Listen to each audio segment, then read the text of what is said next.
Bienvenue sur Microsoft TechNet dans la série des webcasts Premier pas avec Windows Server 2008 R2. L'objectif de cette e-démonstration va être la configuration d'une passerelle VPN nomade sur Windows Server 2008 R2. Petit rappel, la série des e-démonstrations Premier pas avec Windows Server 2008 R2 a pour objectif de vous aider à découvrir progressivement les nouvelles fonctionnalités de Windows Server 2008 R2 au travers de la construction d'une maquette d'évaluation.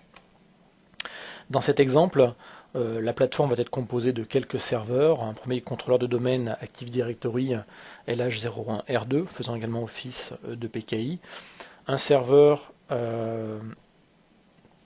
VPN qui sera positionné entre le réseau interne et le réseau Internet, et puis un poste client Windows 7 qui sera en fait le client VPN nomade se connectant sur le serveur pour accéder au réseau interne depuis Internet.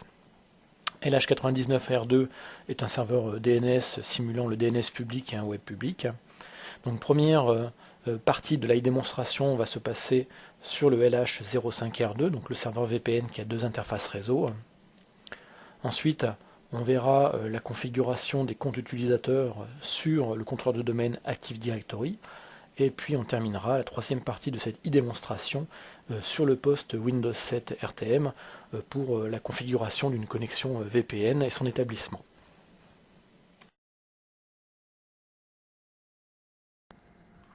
Nous voici ici sur le poste donc LH05R2. Donc c'est la machine sur laquelle je vais ajouter le rôle de serveur VPN.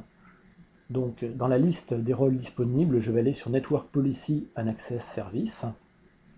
Je clique sur Suivant. Et je vais choisir ici la partie Remote Access Service. Voilà, la partie routing n'est pas nécessaire.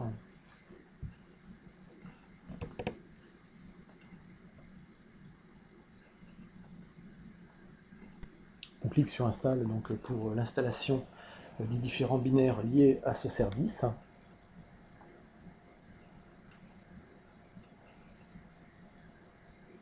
Puis ensuite, on va le configurer au travers de la console d'administration dédiée donc aux accès distants. Donc, pour l'instant, le service est arrêté, on nous demande d'aller sur la console.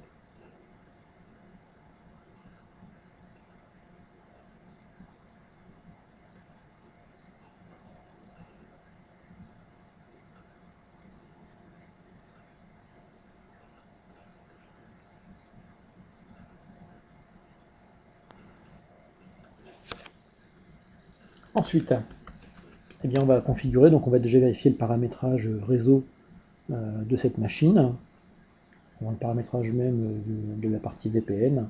Donc ici deux adaptateurs réseau, un côté réseau internet, un côté réseau interne. Côté réseau internet, j'ai une adresse IP ici qui finit par le 15. Je vais en rajouter une seconde, donc 131.107.0.16, qui me permettra éventuellement d'utiliser d'autres services, typiquement une liste de distribution, de liste de révocation de certificats, qui peut être utile notamment si on fait du SSTP.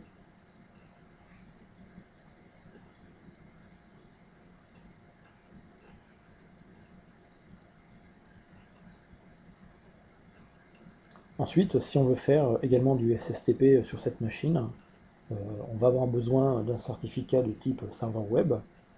Donc on peut le demander au travers de la MMC, on peut également le requêter directement depuis l'interface de 2IS. Donc je parlais tout à l'heure de liste de distribution. Typiquement, cette machine héberge un serveur web qui a donc une liste comprenant en fait les listes des révocations des certificats de mes PKI internes. Donc on retrouve ici différents fichiers associés. Donc je vais ouvrir une MMC pour en fait faire une demande de certificat de type serveur web ou serveur web exportable. Donc ça c'est un modèle que j'ai créé au préalable et qui est disponible dans une autre webcast de la série Premier pas avec Windows Server 2008 R2. J'ouvre la console des certificats pour l'ordinateur, je vais dans la partie personnel et ici je vais faire donc une nouvelle requête de certificat. Donc, je me connecte à mon autorité interne. Je vais aller ici sur serveur web exportable. je vais entrer le nom commun utilisé pour se connecter à mon serveur VPN. On va l'appeler ici vpn.macompagnie.fr. Donc ça, c'est un nom que mon client en fait à l'extérieur de l'entreprise peut résoudre grâce au DNS public. DNS public ici qui est la machine donc LH99R2. Je peux donner un nom friendly, plus facile à comprendre dans ma demande de certificat. Donc SSTP voire de TP/IPsec. Si j'arrive à le taper.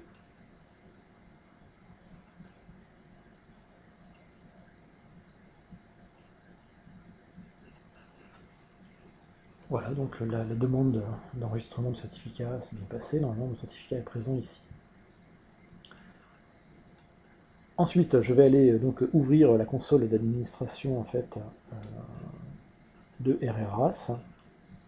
Je peux y accéder depuis le serveur manager, ou je peux y accéder directement par le menu démarrer et les outils d'administration.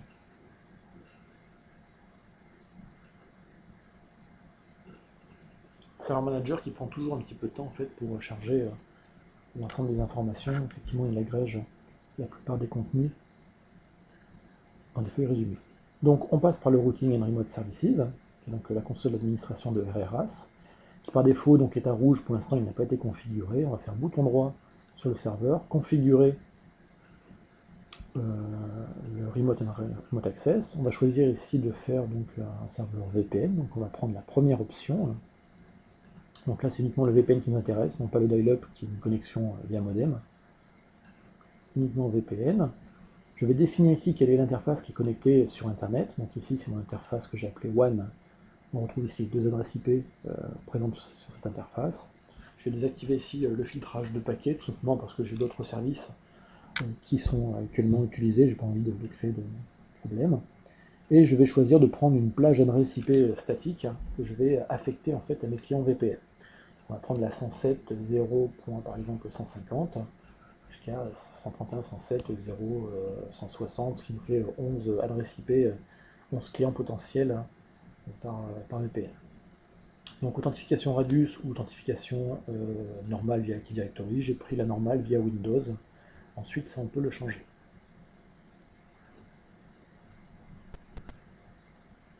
Donc là, j'ai pas de super relais, mais je dois faire Yes.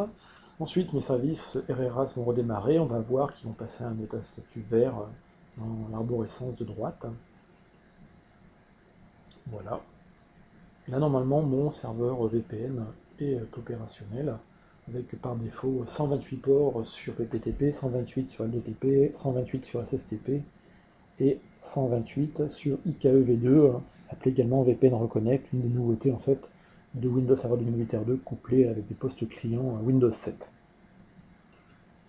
Donc là, je vais réduire le nombre de ports. De toute façon, j'ai limité à 11 adresses IP. On va dire dans la plateforme, je peux mettre 11 ports maximum par type. Sachant que je n'y arriverai jamais, vu que c'est vraiment juste une plateforme de démonstration où j'ai pas de clients dessus.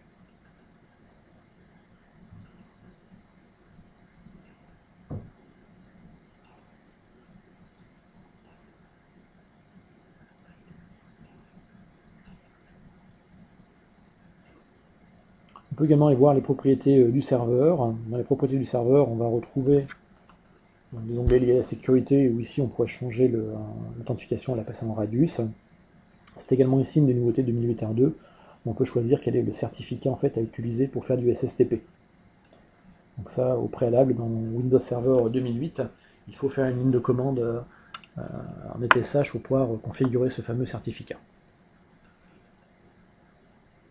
Donc là, tout changement nécessite un redémarrage. Voilà, donc le service redémarre à nouveau. Et là, normalement, le serveur VPN est opérationnel. Reste à configurer les utilisateurs pour leur donner la permission en fait, de faire du VPN. Et puis également à configurer le poste client, puis à tester la connexion.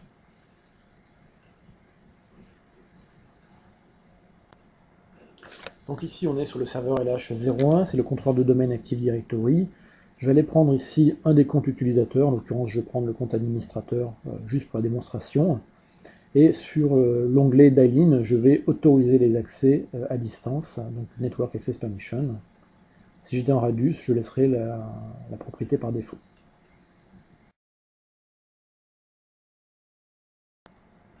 Donc je suis ici sur le poste Windows 7 qui est le poste client, qui est connecté pour l'instant donc sur Internet. La connexion, donc voilà, on voit qu'elle est active. Et puis ce que je vais faire, c'est que je vais définir directement dans le Network and Sharing Center, en fait, paramétrer une nouvelle connexion VPN. Alors on pourrait le faire au travers d'un CMAC et lui diffuser également automatiquement. Là on est vraiment dans une méthode manuelle, c'est juste pour la plateforme de démonstration. Donc je choisis de faire une connexion VPN.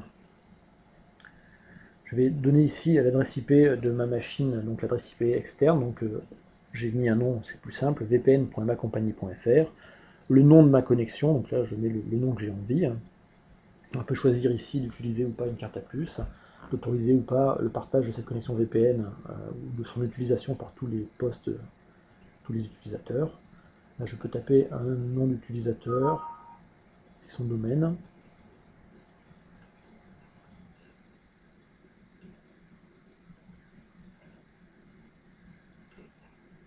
Voilà. Si je clique Connect Now, on me demandera l'identifiant. Sinon, après, je retrouve ma connexion VPN présente directement ici. Donc là, je peux revérifier les propriétés. On voit par défaut ici que je suis en mode automatique. Je pourrais forcer à un type de VPN particulier si je voulais tester tel ou tel type de VPN. A noter que si on regarde les propriétés avancées, on retrouve les propriétés spécifiques, les L2 TP/IPsec et IKEV2 qui est donc le VPN Reconnect.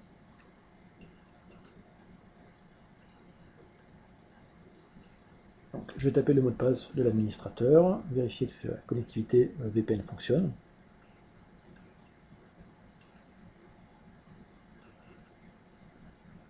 Donc ça va prendre quelques secondes en fonction de la rapidité des machines utilisées dans la plateforme.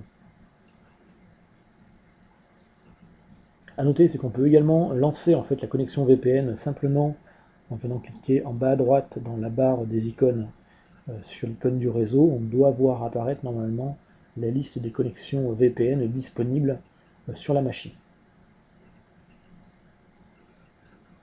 D'ailleurs, on va aller y cliquer tout de suite pour vérifier. Donc là, la connexion visiblement s'est établie. Des icônes un peu plus grosses. Voilà, donc la connexion est passée en bleu. Effectivement, si on ouvre ici, on s'aperçoit qu'on est dans un état dit connecté.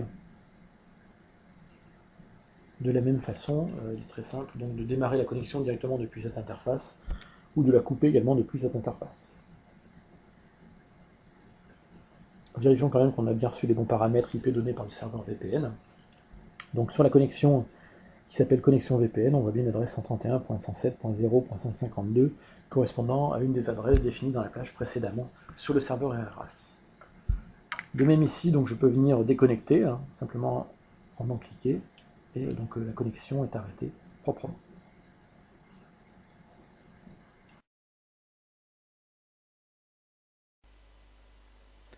Cette vidéo est maintenant terminée, je vous remercie de l'avoir suivi, à bientôt sur Microsoft TechNet pour d'autres e-démonstrations autour de Windows Server 2008 R2 et Windows 7.